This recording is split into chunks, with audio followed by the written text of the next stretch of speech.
So what is up sa inyo mga chongs? Welcome back sa aking channel at today ay rest day ko. Kaya ito ang routine ko. Papakita ko lang sa inyo kada umaga. May chance akong magbike. Nagbabike talaga ako. Itong bike ko na to, hindi naman to masyadong mamahalin. Talagang ordinaryo lang to.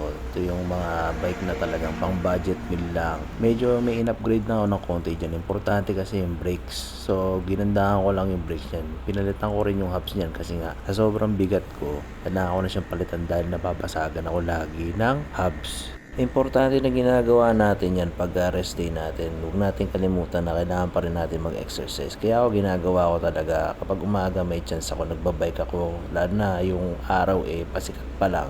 Maganda yung tama sa atin yan. May vitaminang makukuha dyan. Kaya mas maganda magpa-araw kayo sa umaga.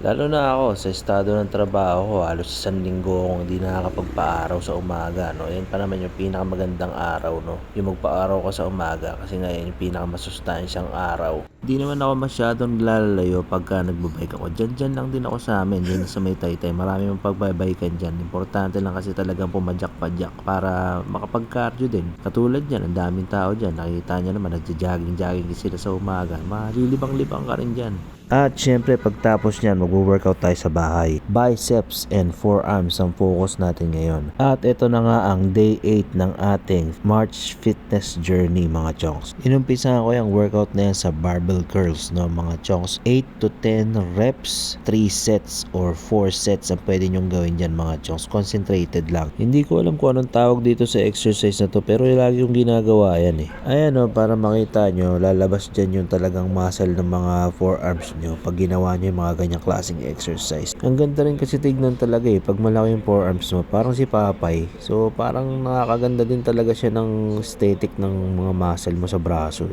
Yung exercise na yan, madalas ginagawa ko mas madaming set, tsaka mas maraming repetitions. Katulad yan, pwede mo rin siyang gawin sa back kasi para sa likod naman ng forearms mo yung muscle na tutubo. Halimbawa, yung usually na ginagawa mong repetition is 1 to 12. Gawin mo, doblehin mo. O kaya naman, kung yung set mo is 1 to 3 sets, gawin mong 1 to 4 or 1 to 5. Pwede naman yun mga chonks hanggang sa maging exhausted yung muscle mo at mapunit talaga yung mga muscle mo dyan.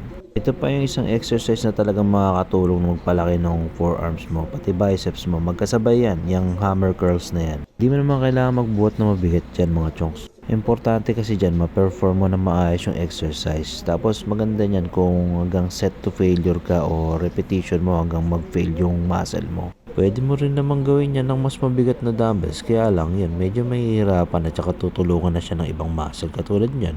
Usually, ang ginagawa akong set dyan, split Isang set na magaan, isang set na mabigat, tas isang set ulit na magaan, tas mabigat ulit. Ganon. Siyempre, mas maganda pa rin kung control mo yung bigat mga chonks. Tapos, tapusin natin yan ng shrugs exercise. O yun mga chonks, maraming salamat sa nanonood. Mata sa langit, pa sa lupa. Let's go!